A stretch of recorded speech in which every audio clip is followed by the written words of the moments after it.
Fais de ta vie un rêve et d'un rêve une réalité. On reconnaîtra peut-être la griffe d'Antoine de Saint-Exupéry quand Paul Coelho ajoute dans son Pèlerin de Compostelle que l'homme ne pourra jamais cesser de rêver.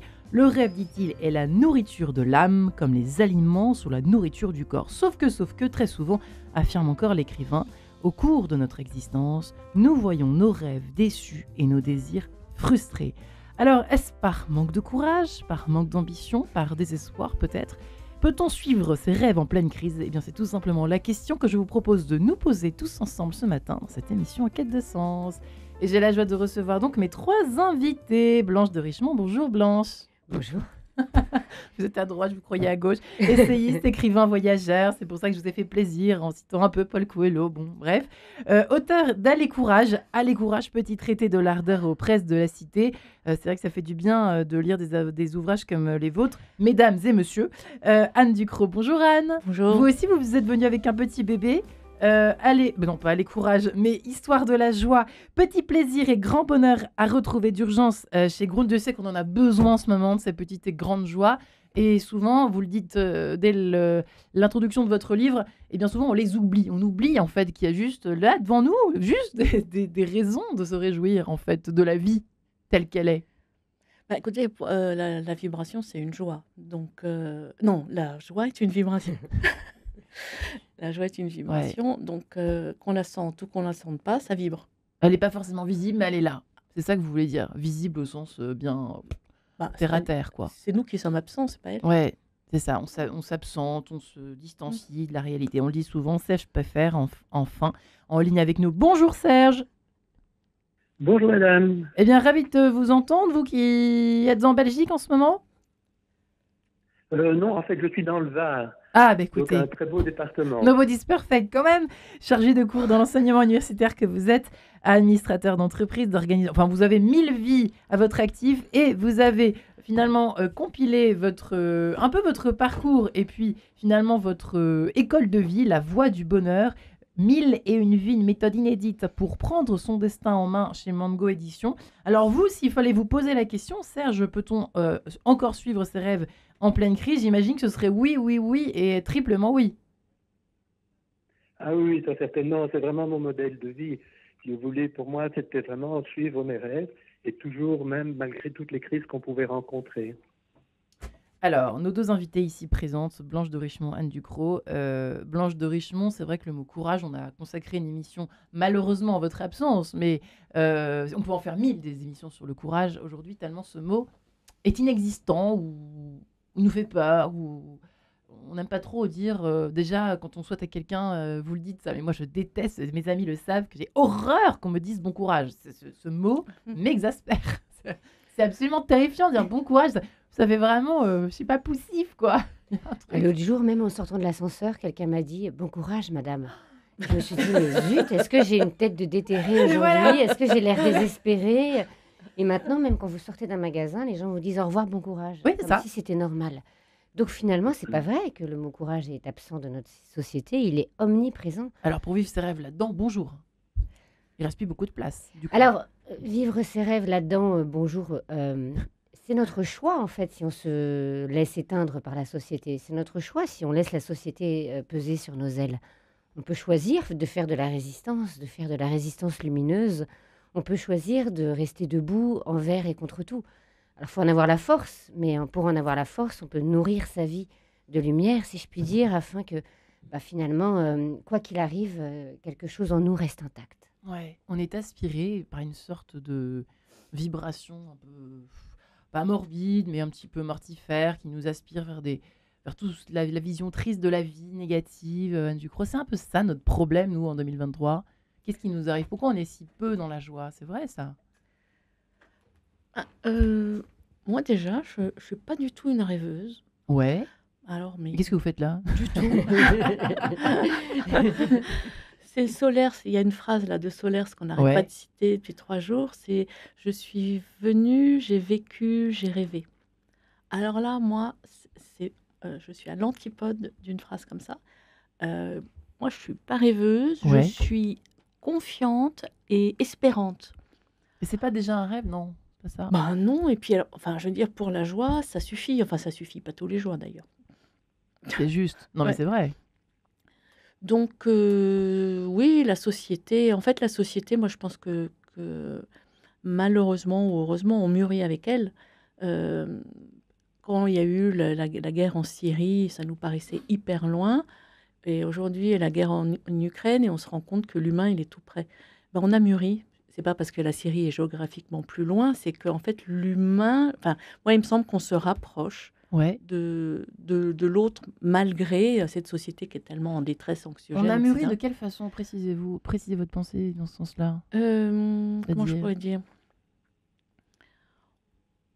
Dans notre inhumanité. On a mûri dans l'autre sens, dans Oui, notre c'est ça. humanité. Oui, c'est ça. Enfin, il me semble. Mhm. Et ça, c'est positif. Ah, Serge a un truc à ajouter. Oui. Serge Péfer. Effectivement. Pas facile de rêver dans ce monde de brut, dit-on, où on nous souhaite bon courage en sortant des magasins ou de l'ascenseur. Oui, mais je crois que c'est une question d'état d'esprit aussi. En fait, si vous voulez, moi, c'est un peu mon modèle, comme j'expliquais là tout à l'heure. À 17 ans, j'étais dans un bureau de poste et Ouais. je voyais l'ambiance très triste et puis je voyais les gens en train d'affranchir des timbres avec leurs appareils. Et puis je dis non, ça c'est pas possible, ça va pas être ma vie. Moi je veux absolument être heureux et en plus de ça, je veux faire un job qui change tout le temps parce que vivre une fois et travailler toujours dans le même job, moi ça n'allait pas pour moi. Et donc voilà mon rêve et je suis parti de là et j'ai dit maintenant je vais faire le maximum de jobs dans ma vie. J'ai fait à peu près 30 métiers différents, 80 fonctions et j'ai vraiment brossé le maximum. J'ai été en fait entrepreneur, j'étais professeur à l'université, manager, magistrat, banquier, j'étais mannequin, j'étais chauffeur de taxi. J'ai fait vraiment plein de jobs et moi je suis très heureux. Et pourquoi j'ai fait ça? Ouais. Parce qu'au départ, à 17 ans, j'ai eu un rêve. Et ce rêve a dit, c'est ça que tu dois faire, voilà, c'est là que tu vas avoir une quête, que le sens de ta vie, c'est ça. Et donc je suis parti là-dessus. Et c'était très, très dur parce que malgré tout, comme vous dites, c'est un peu le thème de l'émission, vous avez des crises, mais les crises, j'en ai eu plein. Et j'ai continué à repenser à mon rêve. Et ces crises que j'ai eues, c'était effectivement les dimanches en voiture, avec la crise de l'OPEP en 73-75, mais j'ai continué à changer de job. C'est la crise qu'on a eue au subprime en 2008. Ouais. La crise, il n'y a pas que la crise comme le Covid, il y a aussi les crises qu'on rencontre au niveau familial, Et les oui, crises bien qu'on sûr. rencontre au niveau de la santé.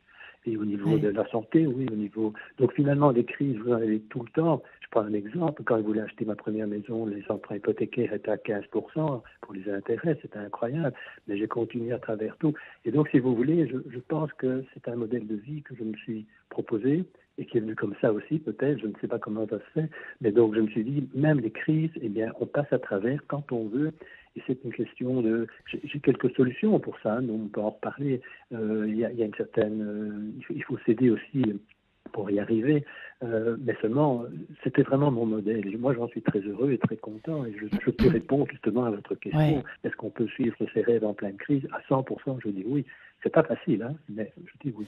Est-ce que c'est pas une question... Alors, c'est une question de quoi? En fait, c'est au cœur de notre question, finalement. Peut-on encore suivre ses rêves en pleine crise? Parce que on voit bien, on parle des... Alors, je parle de... C'est très journalistique ce que je vais vous dire, mais c'est vrai qu'à coup de clichés, on dit que les jeunes n'ont plus d'ambition, qu'ils préfèrent rester dans leur canapé plutôt que de chercher un job qui a du boulot à tire-larigot, qu'on supporte plus la pénibilité, qu'on ne supporte plus la répétition, comme supportait un peu la répétition de Serge Péfer il y a quelques années, etc. On ne sait pas d'où vient précisément, finalement... le mal, mais en tout cas, s'il y en a un, j'en sais rien, peut-être que c'est une évolution aussi, peut-être que les êtres humains vont complètement se transformer, n'auront plus besoin de travailler pour s'épanouir, je n'en sais rien. Mais c'est une question de quoi, Blanche de Richemont? C'est une question de tempérament, ce rapport à la vie. Vous avez l'air de vous cogner à la vie, comme disait l'autre, d'une façon un peu combattante, quoi. Vous êtes une aventurière, vous êtes... vous n'avez pas peur des mots, vous n'avez pas peur du silence, du désert, vous n'avez pas peur de tout ça. Ni du courage, donc évidemment ça paraît presque entre guillemets facile, mais d'ailleurs dans les entretiens que vous menez pour ce livre, c'est vrai que c'est des métiers un peu extraordinaires, chirurgien, pompier, etc. C'est des tout le monde ne peut pas être pompier, chirurgien ou militaire ou aventurier. Alors, j'ai l'impression que le plus grand rêve, c'est le regard qu'on porte sur le monde. Ça n'a rien à voir avec ce qu'on fait. Ouais. C'est mettre l'extraordinaire dans l'ordinaire. J'ai rencontré des religieuses qui m'ont dit quelque chose qui a été assez puissant pour moi. Elles ont dit, on a découvert, c'est l'une d'elles qui disait, voilà, je suis rentrée dans ce monastère et je savais que je le quitterais jamais de ma vie. Et elle a dit au début, moi j'étais une fille de la ville, l'austérité de l'hiver en pleine campagne. Et j'ai appris au fur et à mesure des années la puissance de l'approfondissement, la puissance du regard qui change sur la vie. J'ai découvert à travers l'hiver aussi tout ce qui mûrit dans l'invisible. J'ai compris le langage de la terre. Et j'ai compris, moi, en l'écoutant, à quel point finalement qu'on pouvait réaliser tous nos rêves, mais si en soi, il n'y a pas un regard qui change, une façon d'être au monde qui change, un regard qui sait s'émerveiller, qui sait approfondir, qui sait se renouveler, qui sait se ressourcer, repartir de zéro, et repartir de zéro tous les jours. Être chaque matin le nouveau-né de l'aube, alors ça demande du courage. Et j'ai compris en parlant avec ces femmes que finalement, et ça a été un peu ma prise de conscience, parce que moi, évidemment, j'étais tout le temps sur les routes, tout le temps en voyage, et Anne, ici présente, est une amie très chère à mon cœur. On parlait tout à l'heure avant l'émission. C'était pas prévu, je précise. Et oui, c'est un hasard, mais moi, je ne crois pas au hasard. Et je lui ai raconté un de mes prochains rêves, justement, tout à l'heure, et on parlait toutes les deux de ça. Et j'ai pris conscience que je pouvais partir au bout du monde, mais si mon regard ne changeait pas, ça ne sert à rien, en fait. Donc, moi, je me suis beaucoup, comme vous dites, cognée à la vie. J'ai tout essayé, mais on en parlait toutes les deux. Ce qui est important à travers ce tout essayer, c'est les purs. Comment on s'épure de l'intérieur. Comment on devient un petit peu comme un cristal qu'on essaye d'épurer.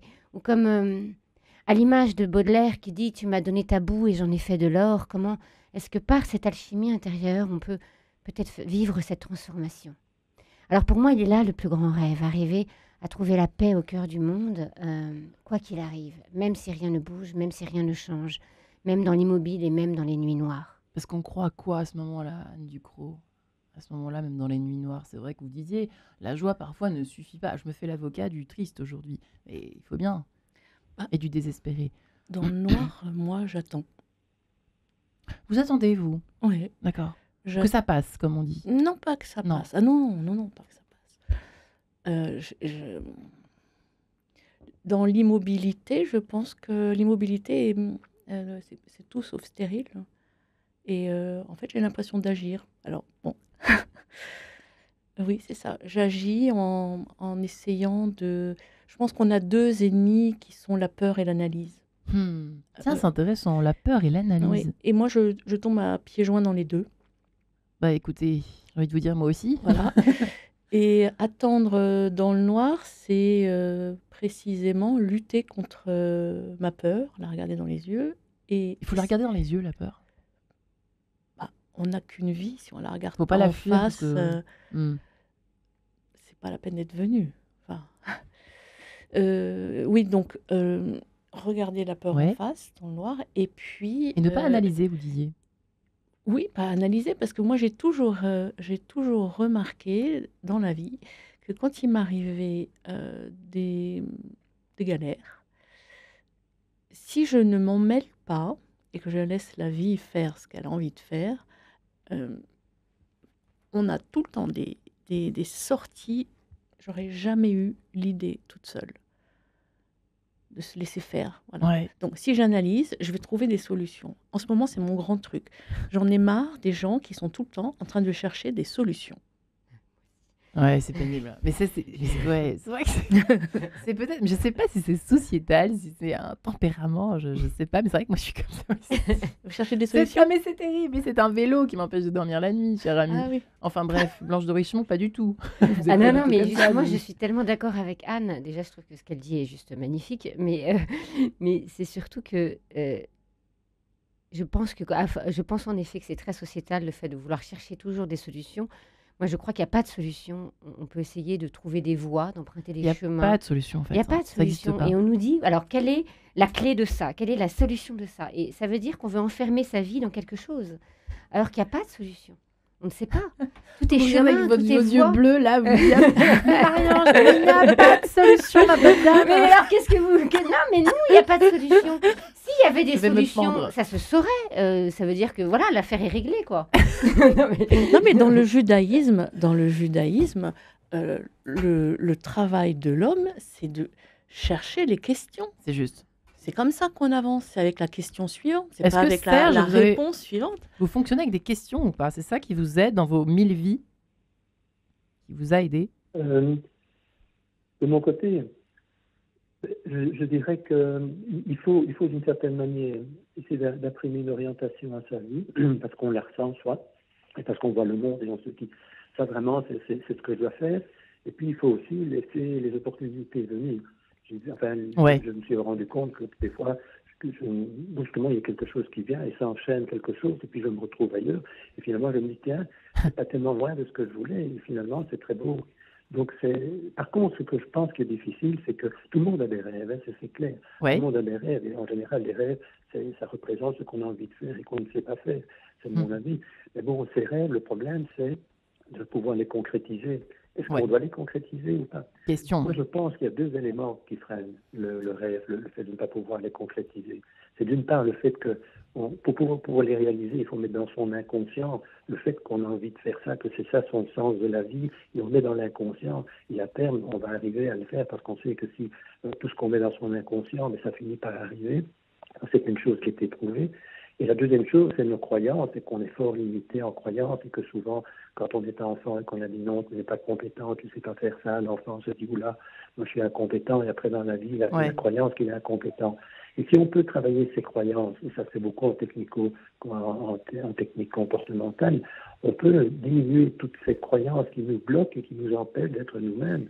Et je crois que ça, c'est un élément fondamental à pouvoir travailler dans la vie. Ça peut nous aider énormément. Les fameux freins. Eh bien, merci. Vous êtes un peu notre psy maison du jour, ça je peux faire. Blanche de Richemoine Ducrot. On se retrouve tous les trois juste après la page en couleur. À tout de suite. Allez, partons rêver. Mais pas trop. Attention, peut-on encore suivre ses rêves en pleine crise à condition de dire qu'il n'y a pas de solution? C'est bien compris, Blanche de Richemoine. Auteur d'Allez, courage, petit traité de l'ardeur. Quel joli mot aux presses de la cité. Anne Ducrot et son histoire de la joie. Petit plaisir et grand bonheur à retrouver d'urgence, édité chez Grund. Et qui est également, je ne vais pas préciser, mais journaliste à Livre Hebdo et à Nouvelle Clé. Vous êtes écrivain. Non, tout ça c'est fini. C'était il y a 25 ans, je pense. On ne dit plus, hein. On ne présente plus. Non, mais c'est pas ça, c'est que ça n'est plus vrai depuis 25 ans. Ah oui, d'accord. Je ne suis plus du tout journaliste depuis 20 ans. Bon, il paraît qu'on l'est à vie, mais enfin bon, bref. Serge peut faire autre sujet d'émission peut-être. Serge peut faire chargé de cours à l'université. Vous qui avez écrit de nombreux ouvrages, vous qui avez 30 vies, 1000 vies même, vous avez écrit La Voie du bonheur, donc une méthode inédite pour prendre son destin en main. Il est encore temps, et peut-être même encore plus en temps de crise, chez Mango Édition. Et surtout peut-être en temps de crise. Alors ce mot crise, effectivement... peut faire peur, il continue de faire peur puisque sur les chaînes en continu, crise financière, enfin toutes les crises y passent. Sauf que quand on revient au grec, etc., c'est vrai que le coup du tremplin, le coup du tournant, selon la vraie définition, la vraie source du mot crise, Anne Ducrot, c'est pas vous qui me direz le contraire, je crois que ça vient du grec, si je me trompe pas, crisis, qui veut dire remise en question. Je parle pas couramment. C'est pas toute seule de mon bateau, enfin. Je suis très déçue. Non, je plaisante. C'est vrai que ce mot, c'est vrai, il a une connotation très, très, très négative. Et pourtant, là aussi, Blanche de Richemoine, c'est toute une vision des choses, finalement. Là encore, il faut passer le gué, quoi. Une rivière, on peut effectivement tomber dedans, mais on peut aussi se dire, ah bah tiens, si je la traversais, quoi. Alors, pour moi, la crise sert à réaliser ses rêves. C'est-à-dire que... tiens, vous allez loin. Ah, ouais. Ah oui, tout simplement. Pourquoi? Mais toujours sans solution. Mais c'est-à-dire que c'est justement quand tout fout le camp, quand on perd tout, quand on ne sait plus, quand on perd le sens, que on peut aller chercher un sens encore plus profond, le seul qui nous tient en vie finalement. C'est quand tout s'effondre qu'il ne reste plus que l'âme, car il devient vivre en écho avec son âme, devient la seule solution pour survivre. J'ai perdu mon petit frère quand il avait 15 ans, j'avais 21 ans, et il a décidé de quitter la vie. Et j'avais des photos d'Oasis partout dans ma chambre. Et un mois après sa mort, eh bien, je suis partie dans le désert. Au lieu de rêver du désert, j'ai décidé d'y aller parce que Ouais, finalement, il ne me restait plus que ça. C'est-à-dire que quand il n'y a plus aucune parole qui tient debout, quand tout ce qu'on nous dit est vain, ouais. quand il reste plus rien, quand tout est laminé, eh bien, on se dit maintenant, pourquoi je me sens fait? Il n'y a plus que ça, en fait. Voilà, il n'y a plus que ça. Et donc, pour moi, tout ce qu'on perd, tout ce qui nous ébranle, tout ce qui nous désespère, toute la vanité, parce que la vanité et l'absurde de l'existence, c'est peut-être une des plus grandes douleurs de l'être humain. Ça fait partie, avec la solitude et la peur de la mort, des grandes douleurs, selon Durkheim, de l'être humain. Donc la vanité, le sens de l'absurde, nous pousse à aller chercher qu'est-ce qui finalement va nous tenir debout. Pourquoi? Quel est le seul truc? Le seul rêve, la seule étoile, la seule petite étincelle. Hmm. Voilà. Ouais. Anne Ducrot et Serge Peffer. Anne Ducrot, c'est vrai ça ou pas? Vous êtes d'accord avec cette vision des choses? Est-ce qu'on est tous capables de dire ce que dit Blanche? Je n'en sais rien. Je suis presque toujours d'accord avec Blanche. Presque. Oui, parce que ça doit Sinon, bien c'est pas drôle. arriver. Voilà. Je crois pas au total, mais moi, la La crise est crise, un super tremplin et c'est encore plus révélateur de... moi, il me semble, pour reprendre l'image de Blanche du désert, Ouais, euh, quand on quitte l'Égypte pour aller dans le désert, on va vers la terre promise, et la terre des promesses. On peut appeler ça rêve si on veut. Moi, je préfère appeler ça la terre des promesses, mais je veux dire, je n'atteindrai pas la terre promise sans passer par le désert, parce que c'est la route. ouais. Et ensuite, sur cette route, pour reprendre encore ce que dit Blanche, euh, on s'arrête à des oasis pour reprendre un peu des forces. Et il y a un monde fou, parce qu'en fait, on se rend compte que le désert, on est hyper nombreux à le traverser. Sauf qu'on se voit pas quand on y est, mais bon, on se voit quand on est dans l'oasis. Ben voilà, et dans l'oasis. Et alors ensuite, l'oasis, c'est fait pourquoi? Ben, on reprend des forces, mais on n'est pas là pour se tourner les pouces dans une oasis. On est là pour prendre des forces et repartir. Donc le désert, c'est un peu un chemin permanent, et je me repose et je vois du monde et on est nombreux et on échange parce que nos épreuves sont différentes, nos forces sont différentes. Donc on échange quand on est arrivé à l'oasis et puis après on repart. Le désert, c'est un chemin de maturité Ouais. permanent. Ça fait penser un peu, alors, dans une moindre mesure, au chemin de Saint-Jacques, quand on se retrouve effectivement sur les points d'eau. Enfin bref, il peut y avoir des choses qui se passent dans ces moments de ressourcement, dans tous les sens du terme, effectivement. Corporel et puis spirituel, et Mm. puis euh, du côté du moral, je sais pas, enfin voilà. Bref, bon, dans l'aventure, c'est comme ça aussi, j'imagine, Blanche de Richemont. C'est Oui, ça oui. l'aventure. Mais l'aventure, c'est la vie, en fait. La plus grande aventure, c'est vivre. Ouais. Vivre pleinement, vivre en adhésion avec soi-même, vivre avec un V majuscule. C'est dur, mais c'est beau. C'est ça? Il n'y a pas de solution. Mais- Oui, c'est dur, mais c'est beau. Et puis, en fait, vous comprenez, moi, je pense que le problème, c'est qu'on est dans une société où on nous fait croire que la vie, c'est facile. Ouais, j'étais en train d'y penser, c'est amusant. Vous trouvez? Et en fait, non, c'est pas facile. Ouais. Les tribus primitives, ils pratiquaient l'épreuve initiatique, car ils apprenaient avec justesse aux enfants, aux enfants, que l'épreuve est une initiation. Donc, leur psychique était construit comme ça. Ils devaient, à des âges différents, dans le désert, à 7 ans, ils doivent aller pour la première fois emmener les moutons au pâturage seuls pendant 2 jours. Ouais. Et comme ça, ils ont montré ce dont ils étaient capables. Alors oui, vous avez parlé d'être capable, de dire aux gens qu'ils sont capables.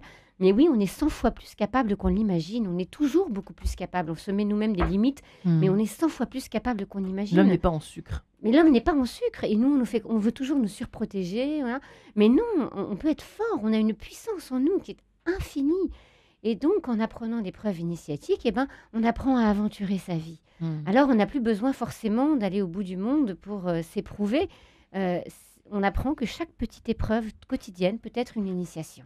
Ouais, vous êtes d'accord, Serge Peffer. Finalement, l'épreuve du quotidien peut servir à se rendre compte que nous sommes en fait tous capables de rêver. Point d'interrogation. Oui, oui, certainement, c'est sûr.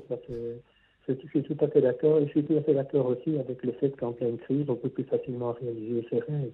Quand on regarde avec la crise du Covid, la plupart des gens qui ont quitté le milieu urbain pour aller dans le milieu rural, quand on regarde les gens qui sont dans des entreprises en pleine crise et qui disent moi ça va plus ici, je sens qu'il y a des problèmes, ils décident de devenir indépendants, ils passent le pas à ce moment-là en pleine crise. Moi j'ai eu le cas aussi, à un moment donné en Belgique avec l'affaire du trou, le gouvernement a dit non ça va pas, il faut restructurer tout l'État fédéral, les 120 000 fonctionnaires ne travaillent pas bien et on a dit on va licencier tous les patrons et on va engager des nouveaux. Moi, c'était en pleine crise du gouvernement, mais aussi, moi, mon rêve était un jour de pouvoir prendre des responsabilités au niveau de l'État et de devenir top manager. J'ai été passer les examens, j'ai réussi, j'ai pris la direction avec 4-5 personnes. On a recréé un tout nouvel État fédéral, on a tout retransformé, on avait de nouveaux objectifs, etc. Donc, c'est vraiment un rêve que j'ai pu réaliser parce qu'il y avait une crise. Et donc, moi, je crois que la crise, c'est vraiment souvent un déclencheur pour beaucoup de gens parce qu'à ce moment-là, vous êtes un peu déstabilisé, vous perdez vos repères, vous ne savez plus ce que vous devez faire et ce que vous n'avez jamais osé faire, mais vous le faites parce que vous êtes obligé un peu, ou pas toujours obligé, mais parce que vous sentez l'opportunité. Donc, je crois que quand on dit est-ce qu'on peut suivre ses rêves en pleine crise, je dis sûr, déjà je l'avais montré, c'était mon modèle déjà au début de l'émission, mais je confirme en fait ce que les autres participants disent également. Ouais, on va peut-être essayer de vous joindre à nouveau. Serge Pfeffer, je soupçonne que vous nous parlez depuis votre casque. Et ça s'entend, puisqu'il y a une espèce d'écran qui nous coupe un peu de vous. On va essayer peut-être de vous rappeler sur un autre téléphone. On va voir si c'est possible avec Guillaume Noguet. Mais ça, non, mais on entendait, mais vous savez, je deviens un peu obsessionnelle avec la qualité du son. Parfois, quand on n'a pas la chance de pouvoir nous entendre sur toute l'émission 52 minutes avec un son correct, c'est vrai que c'est un peu dommage. Donc on va essayer de vous joindre dans quelques instants, enfin de vous rattraper dans quelques instants, si je puis dire, avec un son de meilleure qualité. Blanche de Richemont, Anne Ducrot, effectivement, donc la crise tremplin, c'est très bien, etc. Mais quand on a... quand on compte, vous voyez les gens qui comptent les mauvaises nouvelles en fait. Pourquoi est-ce qu'on n'arrive pas à compter les bonnes nouvelles, c'est-à-dire à dire c'est quoi le mode opératoire pour commencer quand on l'initiation du découragé quoi. Comment on rentre dans le camp des Blanches de Richemont et des Anne Ducrot? Comment on fait? C'est quoi parce qu'attendre dans le noir c'est très bien, mais comment est-ce qu'on fait pour remettre à l'endroit, pour renverser complètement l'échelle des valeurs positives de la vie quoi. Enfin, un peu sucré ce que je raconte, mais vous voyez, c'est transformé parce que l'histoire de la joie, c'est quand même, c'est aussi ça, c'est-à-dire si vous l'écrivez, c'est qu'il y a un besoin, c'est que vous sentez quelque chose qui est à l'envers. Alors, la joie, c'est quelque chose que je trouve éminemment intimidant. C'est vrai. Voilà, moi, ça m'intimide beaucoup. En revanche, les joies, je sais ce que c'est. Voilà. Les petites joies et les petites joies quoi du quotidien. Le quotidien, il peut y avoir des joies absolument immenses. Ouais. Comme c'est dans le cœur que ça se passe, je veux dire, il y a des moments où ça s'élargit d'une façon incroyable pour un petit truc. Donc, petite joie. Donc, où je voulais en venir. C'est quoi les petites joies d'ailleurs pour vous? De faire du ski nautique, de faire la cuisine. Dans le désordre, j'adore. C'est un truc qui n'a rien à voir. Des nautique, cuisine, ce qu'on fait tous les jours, quoi. Plutôt ski nautique pour moi, personnellement. Tu es plutôt ski nautique? Ouais, plutôt tous les jours. Plus de ski nautique que au réveil. Au réveil. Dès le matin. Je m'attendais à tout sauf à cette réponse.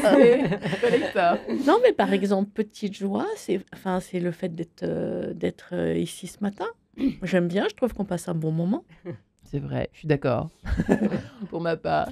Des petites joies qu'il faut essayer, effectivement. Parce que, alors, pour les chrétiens, c'est peut-être un petit peu plus facile, à la limite, de les voir, parce qu'on nous apprend que Dieu... que finalement, le but de toute espérance, c'est le bonheur éternel. Donc, alors, quand on y croit, c'est formidable. Mais quand on n'y croit pas, c'est vrai que c'est moins peut-être aisé pour l'interrogation. Je ne sais pas où... Vous en êtes toutes les deux de ce côté-là, mais comme on est sur Radio Notre-Dame, je me permets de vous poser la question. Alors moi, je cherche le bonheur éternel dans l'instant, dans chaque seconde. Donc, vous avez une spiritualité ou pas? Ah bah oui. Je pense que... comment dire, ça dépend ce qu'on appelle la spiritualité, mais moi, je crois profondément en Dieu. je crois en la puissance de l'invisible, je Ouais. crois à la densité du silence. Je vis avec ça tous les jours. Ça change ma vie. C'est pour ça que je n'attends pas le bonheur plus tard, je l'attends maintenant. Mais je le vis maintenant dans un moment de silence, en regardant le ciel. Je vois, je vois la main de Dieu dans chaque instant, en fait. Que ce soit dans le positif comme dans le négatif. Dans le négatif, comment vous faites pour le voir? Dans le négatif, je pense à Job, tout simplement. Voilà. moi, Vous c'est comme ça. hurlez en pleine Non, rue? mais je pense à Job et je me dis comment aller plus haut, comment aller plus grand, comment grandir en amour dans ce que tu vis là, dans cette douleur-là. D'abord vivre la douleur, attendre dans le noir, comme dit Anne. Écoutez, je suis allée voir un sage en Inde qui était un grand maître pour moi. Je vais dire pour toi, je connais pas. J'aimerais bien, écoutez. Voilà.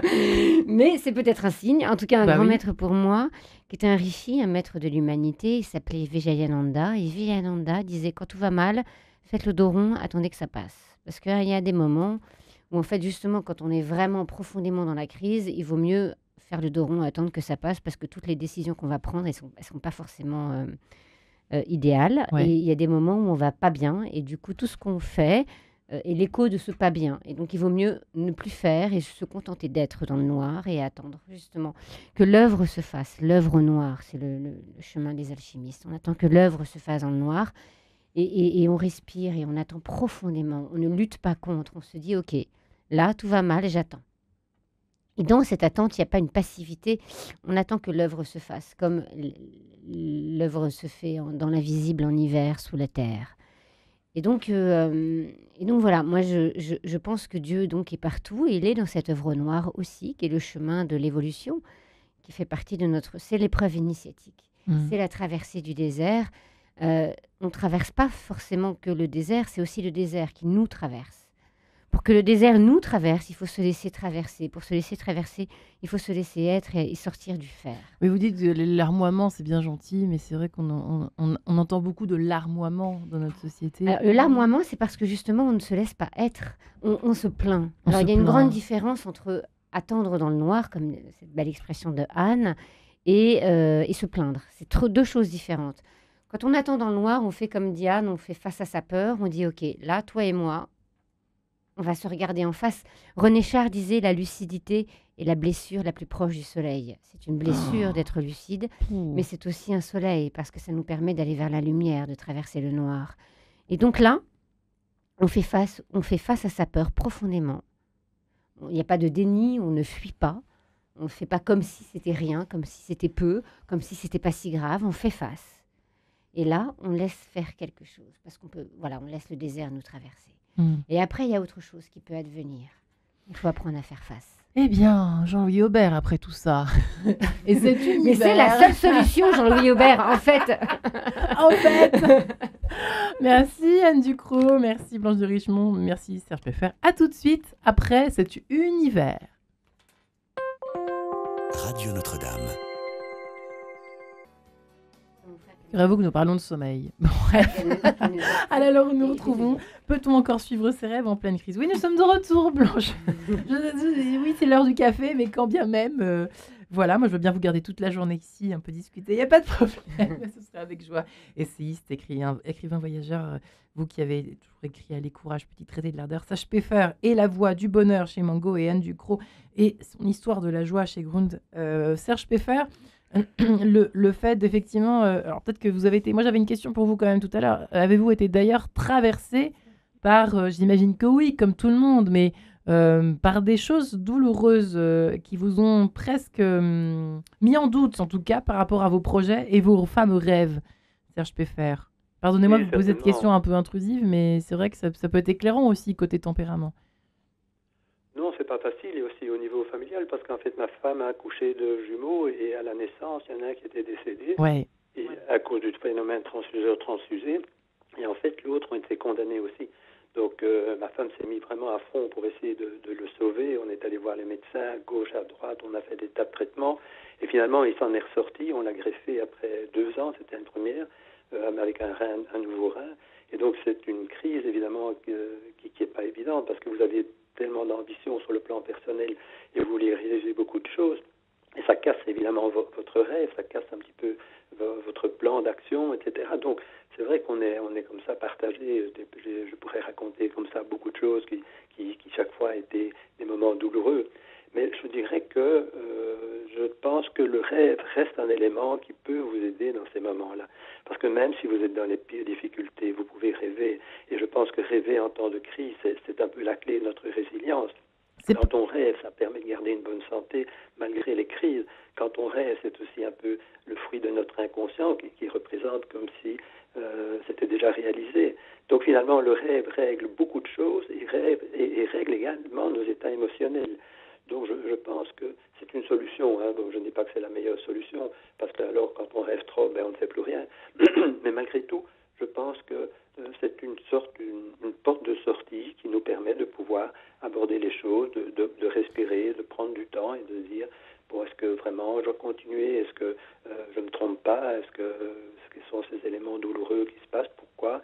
Donc c'est un peu vraiment, parce qu'on peut aller voir un psychanalyste, mais j'y crois pas tellement, mais je pense que le rêve, si on peut le travailler par soi-même. Et alors ce que je trouve intéressant dans la vie, c'est de prendre des rendez-vous avec soi-même. Dans mon agenda, j'étais toujours stressé parce que j'avais même souvent 2-3 jobs en même temps et je travaillais jusqu'à 10 heures, même pour donner des cours. Oui. Je me fixais un rendez-vous toutes les semaines, pendant 1 heure, en dehors de tout, je coupais tout et j'étais vraiment vis-à-vis de moi-même, vis-à-vis de mes pensées pour faire le point, pour dire, est-ce que tu es sûr que la vie avance, est-ce que tu vas réaliser ce que tu veux, est-ce que tu es heureux, est-ce que tu penses que tu ne te trompes pas dans tel chemin, est-ce que tu penses aux autres, est-ce que tu as de l'altruisme, parce que c'est aussi une notion que j'ai trouvée très importante et qui permet aussi un peu de passer les crises. Donc je pense que si on a une réflexion vis-à-vis de soi, mais il faut qu'on ait une routine aussi pour ça, eh bien ça permet de sortir un peu de ces éléments douloureux. Ce qui m'amène effectivement à un excès de rêve, c'est pour ça que je vous en ai là, Serge Peffer, effectivement merci pour votre sincérité, la sincérité de votre témoignage, parce que c'est vrai qu'on en a bien besoin en ces temps de crise qu'on traverse mal, visiblement. Blanche de Richemont et Anne Ducrot, et Serge Peffer également d'ailleurs, il peut y avoir aussi une sorte de rêve. Alors vous, de toute façon, vous rêvez pas, du coup, alors vous êtes hors sujet, je plaisante.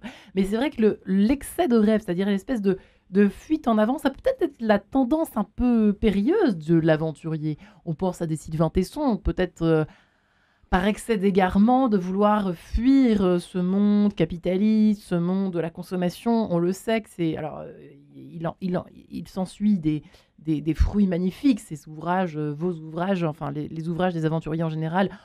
C'est vrai qu'on les chérit parce qu'ils nous font d'abord rêver et puis ensuite ils nous font comprendre les choses à travers des prismes qui nous sont complètement... qui nous fascinent, quoi, d'une certaine façon, Blanche de Richemont. Mais voyez-vous ce que je veux dire? L'excès de rêve, c'est-à-dire que se réfugier... Alors, ça va de la série Netflix toute la nuit. Enfin, je sais pas, quand on va pas bien, on s'enfuit dans une espèce de rêve qui est malsain presque, non? Vous voyez ce que je veux dire? Je vois très bien ce que vous voulez dire. Alors, il y a 2 choses. Moi, quand je partais dans le désert, des gens me disaient « Blanche, tu fuis ». Alors, ça m'intéressait parce que je me disais « Mais moi, je passe mes journées en silence, à marcher avec les chameaux, à suivre une étoile, la nuit, à me lever avec le soleil. Je ne peux rien fuir. » Mais vous, qui êtes avec vos radios, vos rendez-vous, vos dîners, avec des rendez-vous à longueur de temps, vous êtes beaucoup plus dans la fuite que moi. Sylvain, qui part sur les routes seul du monde depuis tant d'années maintenant, il ne peut rien fuir. Il est en face à face avec l'être, avec lui-même, avec la nature, avec l'univers, du matin au soir. Alors, moi, je ne sais pas, en fait, la problématique du mot rêve, c'est que le rêve est un peu une chimère, c'est quelque chose comme ça qui nous fait un monde parallèle, une forme d'illusion. C'est assez proche de l'illusion. Ouais. Moi, je dirais plutôt la nécessité d'avoir un idéal qui guide notre vie, la nécessité d'être animé, d'être porté de l'intérieur, d'avoir une étoile qui guide sa vie, c'est-à-dire un sens. D'ailleurs, l'émission s'appelle l'enquête de sens. Voilà, un sens. Quelque chose de concret, quelque chose de réel. On peut faire n'importe quoi aussi avec des rêves, disons-le. On peut faire aussi un peu n'importe quoi. N'importe quoi. Et ça va être un peu dans l'illusion. Vous parlez des séries Netflix. Ça nourrit des rêves un peu... Enfin, ça nourrit des mondes parallèles qui ne sont pas concrets, qui ne sont pas réels. Moi, je pense que c'est important d'être dans le concret, dans le réel. Avoir un rêve, soit on a des rêves qui sont des chimères et qui essayent de nous mettre dans des mondes parallèles, ou bien on a un idéal, une quête, quelque chose à réaliser de concret, de réel. Ça, c'est différent. Ah, c'est différent. Donc là, il n'y a jamais d'excès. Et moi, j'ai envie de dire, arrêtez de rêver, agissez en fait. Ouais. Voilà. C'est plutôt ça. Donc il n'y a pas d'excès, je ne sais pas. Et puis on n'a pas à juger, je ne sais pas. Pourquoi pas une vie à partir sur les routes? Pourquoi pas une vie à partir dans son jardin? Pourquoi pas une vie à juste cultiver sur le pain de terre? Toutes les vies ont un sens. Toutes les vies sont justes si elles répondent à quelque chose de juste en soi. On ne peut pas juger de l'extérieur. Anne Ducrot, vous diriez quoi, vous? Alors, Le rêve fuite. par rapport au fait que je rêve pas, Oui, pardon. vous m'avez vexée. Ça, c'est pas du tout mon intention. Non, en fait, c'est pas que je rêve pas. Si, je ne rêve pas, mais c'est ce qui tient lieu de rêve chez moi, c'est la confiance. Donc, c'est différent. Bon, après, revenons-en au réel et au rêve. Le rêve, il est censé être plus beau que la réalité. Alors ça, moi, ça me convient pas parce que Le côté chimère, quoi. comme si le rêve, il n'y avait pas de mur et comme si le réel, on était dans 4 murs. Bah, alors, je sais pas, moi, je traverse les murs. Faire du réel un rêve, c'est ça que ça veut dire finalement quand tous les écrivains Non, disent mais ça. être confiant. Moi, je suis confiante dans la bonté de la vie.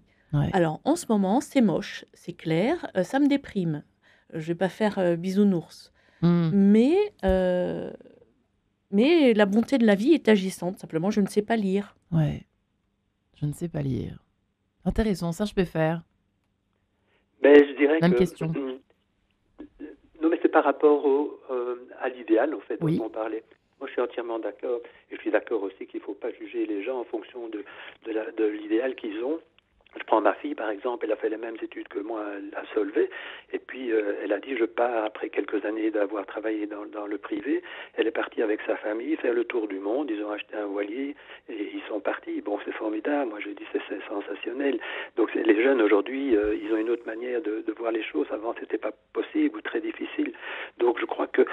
Mais par contre, je vois quand je suis avec mes étudiants, j'explique en stratégie d'entreprise, c'est différent, qu'il faut une mission, une vision, des valeurs, mais finalement, je leur dis, vous savez, dans la vie, c'est la même chose pour vous. Je dis, vous devez avoir une mission, vous devez vous dire, quelle est ma mission dans ma vie? Quelle est ma vision? Où je me trouverai dans 5 ou dans 10 ans? Quelles sont mes valeurs profondes, mes vraies valeurs? Est-ce que vous avez déjà réfléchi à ça? Et puis, est-ce que vous avez des avantages concurrentiels par rapport aux autres? Quel est votre bilan de compétences? Qui êtes-vous pour pouvoir aller dans la vie et faire des choses que vous avez envie de faire? Mais, je termine, attention, maintenant, il vous faut un planning. Il ne faut pas rêver non plus. Il vous faut un planning clair tous les jours, comment vous allez faire, tout ça. Et donc ça, je communique souvent ça avec mes étudiants. Alors ça les intéresse toujours énormément. Après, le cours, ils viennent me voir. Mais je pense que dans la vie, c'est la même chose. Il faut essayer de pouvoir avoir, pas des excès de rêves, mais à un moment donné, se dire, OK, j'ai des rêves, et bien maintenant, voilà, je vais appliquer ces rêves sur cette base, sur une certaine méthodologie. Oui, c'est un peu ce que vous disiez au début, d'ailleurs, ça je peux faire. Vous disiez, faisons attention aussi aux... faire border un petit peu le rêve en question, l'idéal. On va parler d'idéal parce que j'ai l'impression que c'est plutôt ce mot-là qui convient pour notre émission aujourd'hui. Mais c'est vrai, c'est ce que vous disiez au début, de faire attention aussi à... Rêver pour rêver n'a aucun intérêt et aucun sens, en fait. C'est ça que vous disiez, qu'il fallait mettre de la méthode, de la méthodologie dans le mode opératoire de l'exécution de ce rêve. C'est affreux, mais ce terme, mais c'est pour insister sur le côté réel, quoi. N'est-ce pas, Serge Peffer, hein? J'ai bien compris. Oui, tout à fait. C'est pour ça que je dis, personnellement, quand je rêve, j'essaie de mettre ça emmagasiner ça dans mon inconscient. Parce que je constate que quand je le mets dans l'inconscient, à un moment donné, 2-3 jours après, il y a quelque chose qui ressort, et quelque chose de constructif. Alors que si moi, j'essaie d'apporter une solution, je ne vais pas y arriver. Je suis coincé. Donc moi, je laisse arriver à avoir une réponse à mes questions par mon inconscient. Et vous faites comment de mettre dans l'inconscient? Vous faites comment? Vous fermez les yeux? Mais c'est-à-dire, non, je réfléchis, donc je me mets dans un fauteuil, à l'aise, vraiment au calme, et puis je laisse aller mes rêves, et puis à un moment donné, dans mes rêves, je dis ça c'est quelque chose qui me plaît, et j'y réfléchis bien, je le visualise, je regarde déjà les images, je vois déjà que je suis là, que je suis le patron de telle entreprise, ou que je suis en famille avec un repas de famille, avec le bonheur et tout, et alors c'est mis dans ma tête, et puis je ne sais pas encore comment on fait, mais quelques jours après, je vais me promener souvent. Moi, je vais me promener dans les bois, c'est un endroit formidable. Et là ressort brusquement des solutions. Ah mais oui, mais voilà, j'y suis maintenant, je vais faire ça. Et donc c'est vraiment un cheminement et j'ai pris l'habitude de le faire de manière un peu plus méthodologique pour m'aider justement à pouvoir rêver, pas trop, et prendre des actions en fait. Ouais. Blanche de Richemont, nous sommes devenus une bande de trouillards ou comment ça se passe en fait, finalement, en conclusion de cette émission? Quel est le diagnostic, vous qui écrivez quand même ce petit traité de l'ardeur en 2023? L'ardeur, parce qu'il faut réveiller le feu intérieur. Qui est éteint là, globalement. Je sais pas, je me demande si à chaque époque on s'est pas dit la même chose en fait. Ouais, je me demande aussi. Je sais pas. Je sais pas. Moi, j'aime pas trop accuser l'époque parce que voilà, je sais pas si c'était mieux avant, je sais pas si ce sera mieux demain. La seule chose qui m'intéresse, c'est qu'est-ce que je fais moi en fait. Voilà, au lieu d'accuser l'époque, au lieu d'accuser la société, et nous, qu'est-ce qu'on fait au quotidien pour réveiller la flamme, pour être inspirant, pour envoyer un peu de lumière autour de nous, pour être un peu comme un phare. Et vous vous ennuyez pas quand vous partez pas à l'aventure, du coup? Vous avez besoin de ça ou pas?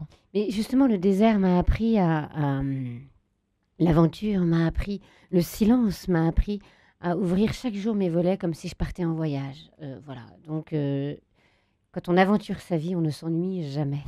Chaque instant est un voyage, chaque instant est un sens, chaque instant peut être un moment d'émerveillement ou pas, mais chaque instant peut faire sens. Regardez, voyez, en fait, depuis tout à l'heure, je suis émerveillée, non seulement par votre présence à toutes les deux, mais aussi parce que, à tous les trois, en fait, même invisible. Bah oui, l'invisible. Même invisible. Eh bien, en fait, je viens de réaliser que Notre-Dame, j'entends Notre-Dame, dame des apostrophes âme.